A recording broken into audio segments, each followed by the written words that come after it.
함께 읽도록 하겠습니다. 시작. 블레셋 사람들이 그들의 군대를 모으고 싸우고자 하여 유다에 속한 소고에 모여 소고와 아세가 사이에 에베스담림에 진침해 사울과 이스라엘 사람들이 모여서 엘라 골짜기에 진치고 블레셋 사람들을 대하여 전열을 벌였으니 블레셋 사람들은 이쪽 산에 섰고 이스라엘은 저쪽 산에 섰고 그 사이에는 골짜기가 있었더라. 블레셋 사람들의 진영에서 싸움을 도두는 자가 왔는데 그의 이름은 골리앗이요 가드 사람이라. 그의 키는 6규빗 한 뼘이요 머리에는 노투구를 썼고 몸에는 비늘 갑옷을 입었으니 그 갑옷의 무게가 놋 5천 세겔이며 그의 다리에는 놋 갑반을 쳤고 어깨 사이에는 놋 단창을 메었으니 그 창자루는 배틀채 같고 창날은 철 600세겔이며 방패든 자가 앞서 행하더라. 그가 서서 이스라엘 군대를 향하여 외쳐 이르되 너희가 어찌하여 나와서 전열을 벌였느냐. 나는 블레셋 사람이 아니며 너희는 사울의 신복이 아니냐. 너희는 한 사람을 택하여 내게로 내려보내라. 그가 나와 싸워서 나를 죽이면 우리가 너희의 종이 되겠고 만일 내가 이겨 그를 죽이면 너희가 우리의 종이 되어 우리를 섬길 것이니라. 그 블레셋 사람이 또 이르되 내가 오늘 이스라엘의 군대를 모욕하였으니 사람을 보내어 나와 더불어 싸우게 하라 한지라. 사울과 온 이스라엘이 블레셋 사람의 이 말을 듣고 놀라 크게 두려워하니라. 아멘. 네, 오늘은 본문을 중심으로 해서 골리앗이라는 제목으로 하나님 말씀을 나누기를 원합니다. 제가 오늘 오전에 그 속초 기독교연합회 그 목회자들 연합 모임으로 속초 감리교회를 한번 갔다 왔는데요. 그 교회가 동명항 쪽에 있는 언덕에 있는 교회더라고요. 거기서 동명항 쪽을 보는데 와 너무 멋있더라고요. 너무 멋있는 곳에 교회가 이쁘게 있어서 굉장히 기분가 좋아졌었는데요. 오늘 하루 어떻게 지내셨는지 모르겠습니다. 뭐 날씨도 또 좋고 따뜻하고 좋은 날씨였는데 어떻게 지내셨는지 모르겠습니다. 이 시간 또 말씀을 통하여서 우리가 혹시 기분이 좋아졌다면 그 기분이 더욱더 좋아지고 혹시 안 좋으셨다면 또 풀어지는 그런 또 귀한 시간이 되었으면 너무 좋겠습니다. 성도 여러분, 근데 우리가 흔히요 이 골리앗이라는 이름만 혼자 나오진 않죠. 보통은 어떻게 나오나요? 다윗과 골리앗 이렇게 두 사람이 비교가 돼서 나오는 그런 명제가 유명합니다. 그래서 좀 마땅히 저될 사람이 이기면은 다윗이 골리앗을 이겼다. 뭐 이런 식으로 표현할 때가 참 많이 있습니다. 근데 다윗은 우리가 이제 다음 주에 이제 우리가 알아볼 것이고요. 오늘은 이 골리앗에 대해서 한번 알아보도록 하겠습니다. 오늘 읽은 본문은요, 여러분들이 이제 읽고 있는 이 성경 가운데서도요, 가장 재미있고 흥미로운 부분이라고 봐도 무방합니다. 그래서 세상 사람들도 교회 안 다녀도 이 다윗과 골리앗 이야기는 알 정도로 참 유명한 이야기이기도 합니다. 근데 그 이야기의 서론적인 부분이 오늘 이 읽은 부분인데요. 지난 시간 알아보았듯이 다윗은요, 사무엘로부터 차기 이스라엘 왕으로 기름 부음을 받았습니다. 하지만 그거는 비공개적인 것이었고요. 이제 어느 때가 될지, 어느 때의 왕이 될지는 몰랐었습니다. 하지만 지난주 알아보았듯이 갑자기 사울에게 악귀가 임했죠. 악귀가 임해서 사울이 너무 괴로워했습니다. 그래서 그때 이제 사람들이 한번 음악을 들어보십시오. 악기를 들으면은 아마 정신이 맑아질지 모릅니다. 라고 해서 지나가는 소년이 베들레헴에서 봤던 이새의 아들 다윗을 추천해서 다윗이 이렇게 궁전으로 이렇게 올라오게 됩니다. 어떻게 보면은 정치적인 한 발을 내딛는 그런 계기가 되었다라고 우리가 알아보았습니다. 그로 이제 얼마간의 시간이 지났는지 알 수는 없는데요. 본문 1절부터 3절의 내용은 바로 이 사울의 숙적이라고 불릴 수 있는 이 블레셋이라는 나라가 이스라엘을 침공했음을 이제 알려주는 그런 부분입니다.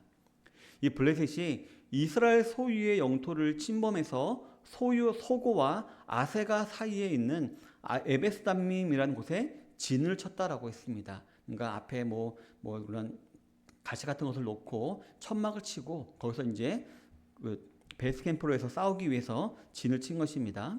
그리고 이스라엘은요, 적은 인원으로도 많은 군사들을 막을 수 있는 골짜기 지형인 엘라라는 곳에 진을 쳤습니다. 우리가 혹시 300이라는 영화를 보셨는지 모르겠는데 300이라는 영화도 보면은 그 골짜기에 있으면서 이렇게 많은 군사들을 막았잖아요. 그것처럼 이 이스라엘도 그곳에 진을 치고 블레셋의 침공을 막으려고 하고 있는 것이었습니다. 성도 여러분, 우리가 지난 13장과 14장에서 사울은 이제 왕이 된 지 2년째 하나님이 시키지도 않았는데 블레셋을 쳐들어가게 됩니다. 그러다가 거의 수세에 몰리게 되었는데요. 근데 그때 사울 왕의 아들이었던 요나단의 용기 있는 행동으로 이 블레셋을 물리친 적이 있습니다. 이 요나단과 그 종이 두 명이서 한 진을 혼란시켜 버리고 또 그때 하나님께서는 그 세 진영에 지진을 일으킵니다. 그래서 블레셋 사람들이 놀라서 막 허둥지둥 될 때 그때 이스라엘이 가서 블레셋을 이렇게 쳐서 다 이긴 적이 있었는데요. 근데 그때 완전히 블레셋을 다 없앨 수 있었습니다. 하나 남김없이 진멸시킬 수 있었는데요. 그때 사울이 어리석은 결정을 해버립니다. 갑자기 금식을 시킵니다. 금식을 시켜서 너희들 잡을 때까지 먹지 말아라 라고 금식을 시킵니다. 오히려 많이 먹고 힘을 내서 죽여야 되는데 금식을 시켜서 오히려 이렇게 사기를 떨어뜨렸고요. 그리고 이제 저녁이 되어서 금식이 풀렸고 이제 블레셋은 저 멀리 도망갔기 때문에 군사들이 쉬고 있었는데 갑자기 그때 사울이 일어나서 지금 빨리 또 쫓아가자라고 이렇게 이상한 명령을 내려서 군사들이 힘들어하는 일이 있었습니다. 그래서 결국 블레셋을 전멸시키지 못했고요. 그래서 그 결과 오늘 17장에 보니까 블레셋이 분했는지 다시 전열을 정비하고 이스라엘을 쳐들어오게 된 것이었습니다. 그런데요, 오늘 읽은 본문의 분위기를 보면 블레셋이 재빨리 군대를 재구성해서 쳐들어오되 그냥 쳐들어온 것이 아니라 오히려 군대를 더 강화시켜서 쳐들어온 것 같은 인상을 줍니다. 왜냐하면 4절로부터 7절에 보면 그 유명한 골리앗이 등장하는데요. 이 골리앗이라는 거인과 같이 왔음을 보게 되는데요. 이후에 보면은 골리앗 말 한마디에 이스라엘 군사 전체가 벌벌 떨거든요. 그걸 보면은 이 골리앗 사람 한 사람이 한 군단에 맞먹는 그런 전투력을 가진 그런 사람이라고 봐도 무방합니다. 따라서 블레셋이 이렇게 큰 군세 증강을 해서 쳐들어온 것을 알 수가 있습니다. 그런데요, 우리가 알 수 있는 사실이 있는데 이 거인과 같은 군사가 골리앗 한 명뿐이었을까요?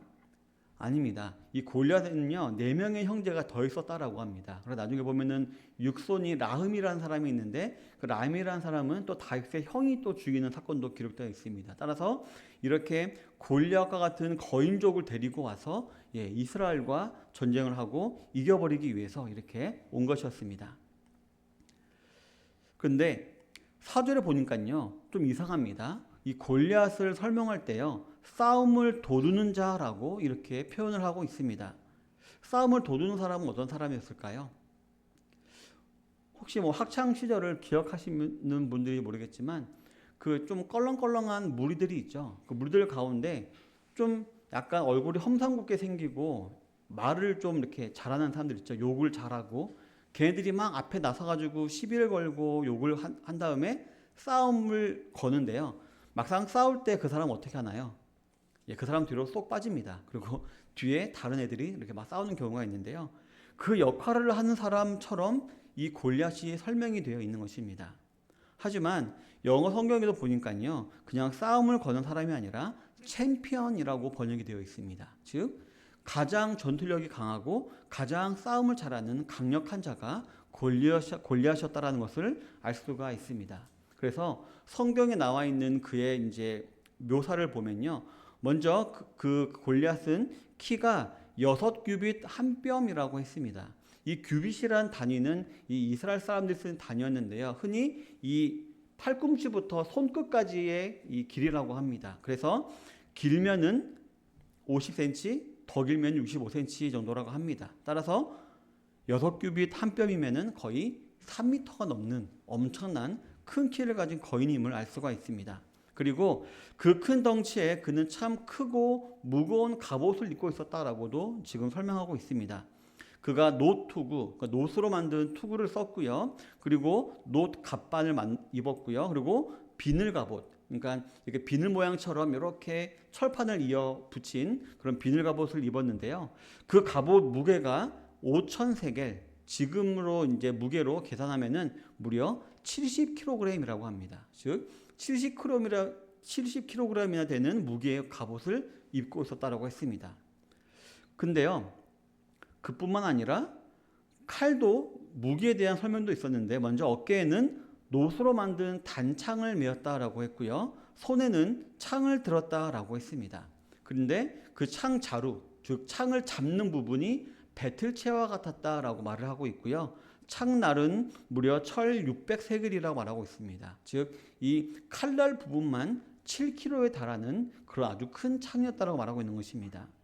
따라서 모르긴 몰라도 어떤 활을 쏘아도 그 갑옷은 못 들었을 것이고요. 어떤 창으로 찔러도 칼로 베어도 아마 그 갑옷은 못 들었을 것입니다. 그리고 이 창, 이 정말 7kg나 되는 이 창날을 가진 창으로 이렇게 때리면은 아마 안 베어지는 것은 없을 것이고요. 베어지지 않는다 하더라도 뭉개져 가지고 아마 다 죽게 되었을 것입니다.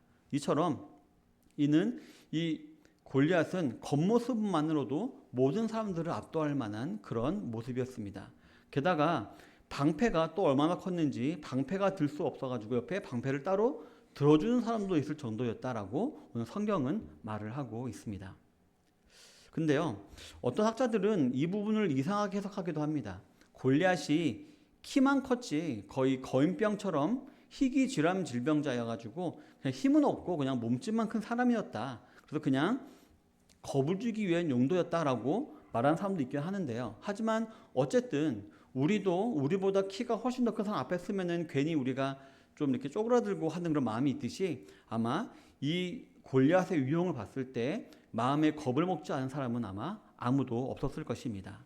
그리고 그 골리앗은요, 그러한 위용을 무기 삼아서 이스라엘 백성들을 능욕하기 시작합니다. 오늘 8절에 보면요, 이렇게 말을 합니다. 너희가 어찌하여 나와서 전열을 벌였느냐라고 말을 하고 있습니다. 이 말을요, 쉽게 설명하면 이겁니다. 너희들 지금 나랑 싸우려고 나온 거 아니냐? 근데 왜 아무도 나한테 오지 않는 것이냐? 싸우지 않을 거면 그냥 집에 가서 있지. 왜 괜히 여기서 싸우는 척만 하고 서 있느냐? 빨리 와서 덤벼봐라 라고 지금 어떻게 보면 골리앗이 이스라엘 군사들을 지금 조롱하고 있는 것이었습니다. 그리고 이렇게 말합니다. 너희는 한 사람을 택하여 내게로 내보내라 라고 말을 합니다. 이 말은요, 1대1로 싸워서 승자의 나라가 이기는 것으로 하자라는 말인데요. 저도 예전에 그 트로이라는 영화를 보고 또 많은 이런 그 300이라는 영화를 봐도 보면은 흔히 그 당시에는 1대1로 싸워서 이긴 사람의 나라가 이긴 걸로 치는 그런 것이 많았던 것처럼 느껴지는데요. 근데 실제로 고대 근동 지방에는 이런 전쟁은 없었다라고 합니다. 1대1로 싸운 다음에 이기면 그 나라가 이기는 이런 전쟁은 없었다라고 합니다. 그래서 실제로 우리가 다음 주에 알아보겠지만 다윗이 골리앗을 이긴 다음에 어떻게 됐나요? 이스라엘 군사가 우르르 몰려가서 블레셋을 다 진멸시켜버리죠.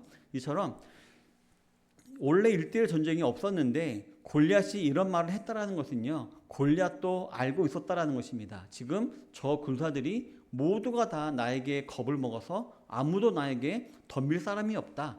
그러니까 이런 식으로 지금 말로 지금 또 조롱을 하고 있는 것이었습니다. 그리고 이스라엘 군대 너희들은 약골들이다 라고 이렇게 업신여기고 있는 것이었습니다. 그래서 마지막으로 이렇게 말을 합니다.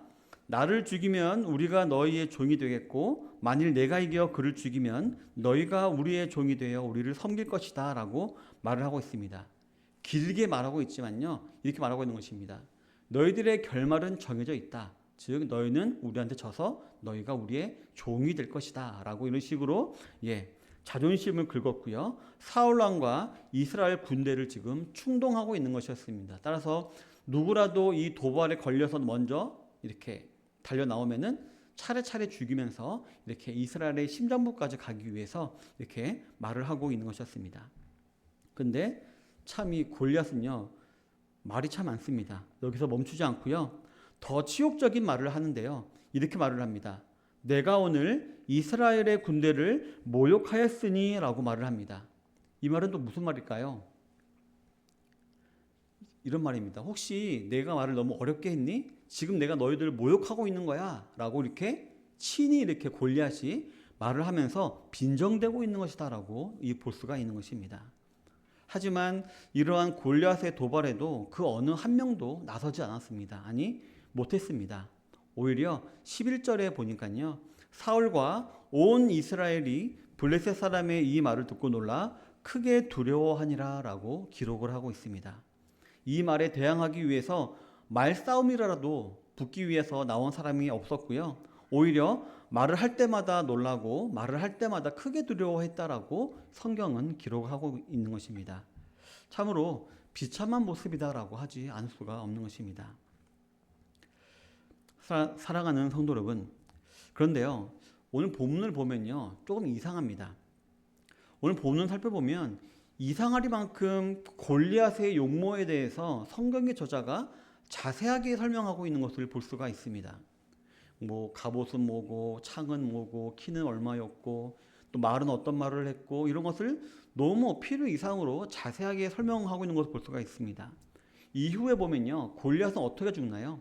그냥 다윗에게 돌멩이 하나 맞고 죽고 자기 칼에 목에 베어 죽는다, 이렇게 간단하게 기록되어 있는데 이 죽음에 비해서 그의 용모가 필요 이상으로 너무 길게 기록되어 있는 것을 우리가 볼 수가 있는 것입니다. 그렇다면 하나님께서 굳이 이러한 정보를 우리에게 말해주는 이유가 이 안에 분명히 있을 것입니다. 무엇일까요? 바로 우리가 지난주에 우리가 알아보았던 말씀을 생각해 보면 우리가 쉽습니다. 지난 시간에 우리가 무엇을 알아보았냐면요, 사무엘이 이제 왕으로 다음 왕을 삼기 위해 기름을 가지고 이새의 집에 왔는데 처음에 첫 아들 엘리압을 보고 사무엘이 어땠나요? 마음이 들어서 그에게 기름을 부으려고 했습니다. 그때 하나님이 그를 말리시죠. 그러면서 그의 용모를 보지 말아라, 내가 이미 그를 버렸다라고 이렇게 말씀하시면서 모든 아들들을 다 지나가게 하십니다. 그리고는 또 없느냐라고 물어보게 한 다음에 양을 치고 있던 다윗이 불려오죠. 그때 다윗이 불려왔을 때 이 성경 저자는 다윗을 어떻게 표현했었나요? 얼굴이 붉고 눈이 빼어나고 용모가 아름다웠다라고 말을 하고 했습니다. 따라서 이 장면, 우리가 지난 시간에 알아본 것은 하나님께서는 그 사람의 외모를 보는 것이 아니라 마음을 보는 것이기 때문에 우리도 하나님 앞에서 신실한 마음과 충성된 마음과 하나님과의 깊은 교제를 통해서 우리도 마음을 다윗과 같이 얼굴이 붉고 눈이 빼어나고 이렇게 용모가 아름다웠던 것처럼 우리도 이렇게 아름다운 사람이 되어서 우리가 주위 사람들에게 자연스럽게 전도를 하자라고 알아보았었는데요. 그 본문과 오늘 본문을 이어서 해석해야 됩니다. 따라서 하나님께서 이렇게 필요 이상으로 골리앗의 외모를 자세하게 설명하시는 이유는 한마디로 아무것도 아니다, 그건 껍데기 같은 거다, 전혀 겁을 낼 필요가 없는 것이다 라는 것을 말씀해 주시는 것이고요. 반면에 이스라엘 사람들은 여전히 외모로만 모든 것을 판단했기 때문에 골리앗을 보고 두려워하고 답답해하고 놀렸지만 덤비지 못하는 비겁한 모습을 보였다라는 것입니다. 그 사람 안에 하나님이 계신지 안 계신지는, 또 우리 안에 하나님이 계신지 안 계신지는 생각해 보지도 아니하고 그저 눈에 보이는 골리앗의 거대함만 보고 그들이 놀라고 두려워했던 사울과 이스라엘 백성들의 모습을 하나님이 지적하고 있는 것입니다. 즉 그들의 여전한 불신앙을 지적하고 있는 것임을 우리가 알 수가 있는 것입니다. 이 사실은요, 우리가 다음 주에 알아볼 다윗의 힘찬 선포를 통해서 우리가 다시 한번 확인할 수가 있을 것입니다. 성도 여러분, 아까도 말씀드렸지만 학창 시절에 보면은 그 반에서 싸움을 가장 잘하는 사람은 어떤가요? 보통은 조용합니다. 구석에서 그냥 조용히 잠만 자거나 조용히 있습니다. 근데 가만히 보면 별로 강하지도 않은 애가 뒤에서 막 권투하는 흉내를 내고 막 이렇게 막 남을 막 괴롭히는, 누가 봐도 좀 약해 보이는 애를 괴롭히기도 하고, 또 괜히 말로 막 센 말을 하고 욕을 하면서 겁을 주고 반에서 이상한 분위기를 조성하고 그런 것을 볼 수가 있습니다. 즉 오두방정을 떠는 것을 우리가 볼 수가 있습니다. 우리가 뭐 보신지 모르겠지만 이 바람이라는 영화에서 보면은 그 정우라는 배우가 그런 역할이었죠. 싸움은 못하지만 말로만 이렇게 막 욕하고 막 그런 사람이었는데요. 근데 그런 사람이 누구한테 이렇게 참교육을 당하나요? 괜히 잠자고 있던 사자의 코털을 건드려서 이렇게 한 번에 제압을 당하고 하는 그런 일을 우리가 자주 볼 수가 있는데요. 근데 오늘 본문에 바로 이렇게 오두방정을 떨고 있는 한 사람을 우리가 볼 수가 있는 것입니다. 바로 골리앗입니다. 실제로 싸움을 하기엔 너무나도 불편하고 힘들 정도로 무겁게 자신을 쇠붙이로 꽁꽁 싸매고 필요도 없는 무기를 주렁주렁 몸에 달고 있고 정작 중요한 방패는 남에게 맡겨놓고 있는 실로 이상한 사람이 바로 골리앗이다라는 것입니다. 무심코 보면 그 위용만 보면은 정말 겁을 먹을만 하지만 가만히 생각해 보면은 저 골리앗 약간 좀 이상한데 라고 우리가 좀 미련해 보일 수가 있는 것입니다. 마치 저는 이 골리앗을 볼 때요 개가 떠올랐습니다. 그 멍멍개가 아니라 바닷가에 있는 개 말입니다. 우리가 개를요 갑각류라고 부르죠. 갑각류가 어떤가요? 겉은 엄청 딱딱합니다. 하지만 속은 어떤가요? 야들야들하고 부드럽죠. 그래서 맛있게 우리가 먹잖아요. 겉만 이렇게 딱딱하고. 이처럼 골리앗은 키만 멀대처럼 크고 몸집만 거대했지 실제로는 너무 겁쟁이여서 너무 힘이 약해서 이렇게 온갖 철과 무기와 방패로 자기를 보호해야 할 정도로 이렇게 겁쟁이였을 수도 있다는 것을 우리가 알 수가 있는 것입니다. 그리고 또 지나치게 말이 많잖아요. 이는 이스라엘을 도발하려는 의도도 있겠지만 가만히 생각해 보면 골리앗 자신도 실제로는 너무나도 겁을 먹었기 때문에 아무런 말이나 막말하는 것이 아닌가 생각되어집니다. 혹시 사는 곳 주변에 이제 보면 강아지를 끌고 다니시는 분들이 많이 있죠. 근데 보면 어떤 강아지가 제일 시끄럽나요? 조그만 강아지가 제일 시끄럽습니다. 근데 몸집이 큰 강아지일수록 그냥 걸어갑니다. 그러다가 덤비면 그냥 콱 물어버리고 맞죠? 그렇습니다. 꼭 보면은 약한 사람들이 시끄럽고 말을 많이 하고 떠드는 것을 볼 수가 있는 것입니다. 앞에서 말씀드렸던 그 반에서 별로 강하지 않은 애가 말끝마다 욕을 붙이며 얘기하는 것도 자기의 약함을 말로 커버하려는 것이 아닌가라는 우리가 생각할 수 있지 않습니까? 이처럼 실제로 골리앗은 우리가 전혀 두려워할 필요가 없는 그런 존재라는 것을 알 수가 있는 것입니다. 하지만 이스라엘 백성들은 이 사실을 생각해 보기보다는 그저 겉모습만 보고 이 골리앗의 거대한 모습만 보고 판단하고 하나님의 백성답지 못한 모습, 오히려 하나님의 명성에 먹칠을 한 듯한 그런 모습을 보여주고 있는 것이었습니다. 성도 여러분, 많은 목사님들이 이 본문을 통해서요 이렇게 말을 합니다. 골리앗은 세상이다. 그리고 우리는 다윗이다. 그래서 우리는 골리앗과 같은 세상을 이길 수 있다. 믿음만 있으면 우리가 골리앗과 같은 세상도 이길 수 있다. 그러니 우리 믿음으로 승리하자라는 교훈을 우리가 이 본문 통해서 우리가 많이 봤습니다. 맞습니다. 저와 여러분들은요 이 세상에 비하면 소수입니다. 다윗과 같이 작고 연약해 보이는 자입니다. 그리고 세상은 정말 거대하고요 골리앗과 같고 크고 위대해 보입니다. 하지만 그렇기 때문에 우리가 세상을 이기려면은 하나님의 능력인 믿음이 꼭 필요한 것입니다. 그렇다면 우리에게 어떤 믿음이 있어야지 승리를 할 수가 있을까요? 먼저 하나님은 외모를 보지 아니하시고 마음을 보신다. 즉 중심을 보신다라고 했으니 저 여러분들도 항상 다윗과 같은 마음을 품고 있어야 할 줄로 믿습니다. 먼저 다윗의 얼굴이 붉었다라고 했었잖아요. 이 말은 그가 양을 치는 하찮은 일도 대충 하지 아니하고 열심히 했기 때문에 햇빛에 붉어졌을 것이다라고 생각한다면은 그의 충성된 마음입니다. 내가 하나님께 충성하겠다. 하나님 말씀을 내가 충성되이 지키겠다라는 그런 의미일 수가 있고요.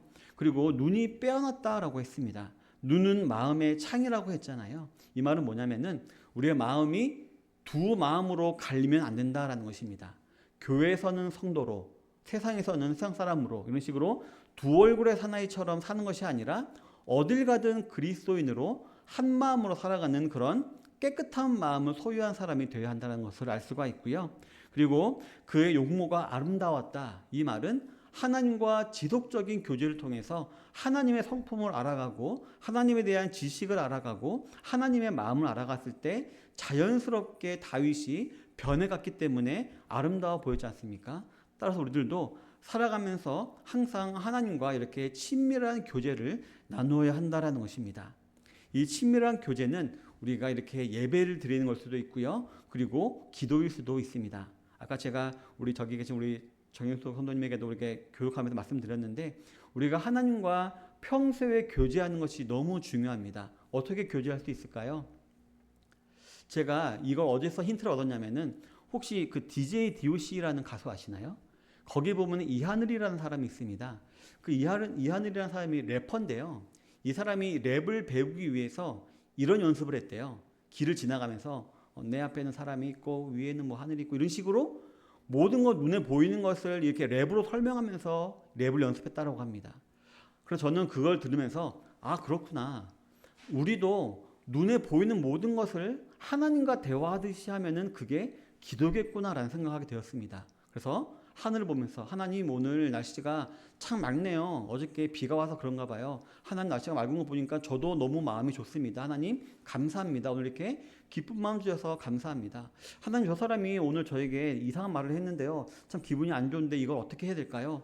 근데 예수님도 그 십자가에서 조롱을 이렇게 참으셨죠. 저도 참겠습니다. 이런 식으로 우리가 모든 상황에 우리가 하나님과 대화하듯이 하는 것, 이것이 저는 기도이고 하나님과의 교제라고 믿습니다. 그러면 그때 우리는 자연스럽게 하나님과 닮아가게 될 줄로 믿습니다. 그리고 그때 사람들은 우리를 어떻게 보게 될까요? 얼굴은 그다지 잘생기지 않고 그다지 예쁘지 않더라도 분명히 우리를 볼 때 아름답다라는 인상을 받게 될 것입니다. 영적으로 아름답다라는 인상을 받게 될 것이고요. 그러면 자연스럽게 물어볼 것입니다. 너는 무슨 일인데? 너는 왜 이렇게 얼굴이 항상 밝니? 너는 뭐가 좋아서 그렇게 항상 웃고 다니니? 그럼 그때 우리는 자연스럽게 말할 수 있습니다. 나 요즘에 교회 다녀서 내가 좀 말씀 듣다 보니까 좀 은혜 받다 보니까 요즘 모든 게 기분이 좋네? 이런 식으로 말을 하다 보면 자연스럽게 전도도 될 수 있는 것입니다. 성도 여러분, 우리가 다윗처럼 하나님을 향한 신실함과 충성함과 그분과의 친밀한 교제를 나누게 되면요, 우리는 골리앗과 같은 세상의 실체를 보게 됩니다. 뭘까요? 아무것도 아니라는 것. 겉만 번지르르 하지 아무것도 없다는 것. 우리에게 전혀 도움도 주지 못하고 기쁨도 주지 못하고 만족도 주지 못하는 아무것도 아닌 것이 저 세상이라는 것을 알게 됩니다. 그리고 오히려 하나님이 우리에게 진정한 만족과 기쁨을 주시고 나에게 참 평안을 주신다는 것을 우리가 분명히 알게 될 것입니다. 로마서 8장 38절부터 39절을 보면 이렇게 말하고 있습니다. 내가 확신하노니 사망이나 생명이나 천사들이나 권세자들이나 현재일이나 장래일이나 능력이나 높음이나 깊음이나 다른 어떤 피조물이라도 우리를 우리 주 그리스도 예수 안에 있는 하나님의 사랑에서 끊을 수 없으리라. 바울도 분명히 쫓기는 신분이었습니다. 하지만 항상 이렇게 당당했습니다. 죽음도 나를 하나님과의 관계에서 끊어놓지 못한다. 나는 평안하다, 당당하다라고 지금 고백하고 있는 것입니다. 성도 여러분, 기억하시기 바랍니다. 세상이 아무리 강력해 보여도요, 하나님의 사랑에서 저와 여러분들을 끊을 능력은 결단코 없습니다. 그리고 오히려 이 강력해 보이는 세상의 배후에서 절대적인 주권으로 온 세상을 다스리고 계신 하나님을 우리는 믿음의 눈으로 바라보게 될 것입니다. 그래서 이런 고백을 하게 될 것입니다. 이 모든 일에 우리를 사랑하는 이로 말미암아 우리가 넉넉히 이긴다라는 고백도 하게 될 것입니다.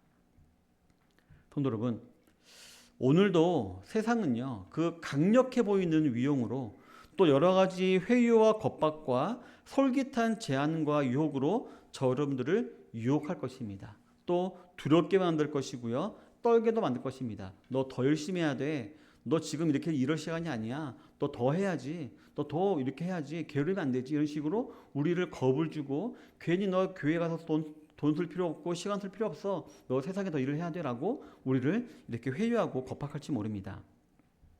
하지만 저 여러분들은 오직 중심을 보시는 하나님의 백성답게 하나님을 바라보며 살아가시는 성도님들이 되시기를 바라겠습니다.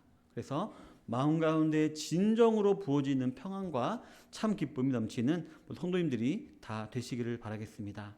성도 여러분, 눈으로 보이는 것으로 판단하지 마시기를 바랍니다. 제가 지난번에 건강검진을 받으니까요, 제가 원래 양쪽 눈이 0.9였거든요. 지금 안경 쓰는 이유가 난시 때문에 쓰는 거였는데요. 작년에 제가 45이었는데요. 그때부터 급격히 이제 눈이 나빠지기 좀 시작했습니다. 지금 한 0.5, 0.4가 되더라고요. 그걸 보면서 한번 검색해봤어요. 눈 시력 좋아지는 법 한번 검색을 해봤는데 뭐 그런 방법은 없더라고요. 근데 그 외 옆에 보니까 독수리가 시력이 인간의 한 5배, 10배 된다라고 합니다. 그리고 저 몽골 사람들이 시력이 한 3.0이 된다라고 합니다. 그걸 보면서 야, 인간이 아무리 눈이 좋아도 3.0인데 독수리는 우리 10배구나. 저 독수리의 눈보다 더 나쁜 눈을 가지고 있는 우리 인간이 눈으로 보이는 것으로 세상을 판단하고 눈에 하나님이 안 보인다고 우리가 하나님을 무시하면 야, 그보다 멍청한 행동은 없겠구나 라는 생각을 하게 되었습니다. 그러니 성도 여러분, 우리 눈으로 보이는 것으로 판단하지 마시길 바랍니다. 오직 믿음의 눈으로 하나님을 바라보시면서 이 세상을 이겨나가시는 우리 성도님들이 되시기를 바라겠습니다. 그래서 하루하루 매일매일을 하나님을 바라보시며 승리하며 나아가시는 모든 속초 선양교회 성도님 되시기를 주님의 이름으로 축원합니다. 기도하겠습니다. 하나님 아버지, 참으로 감사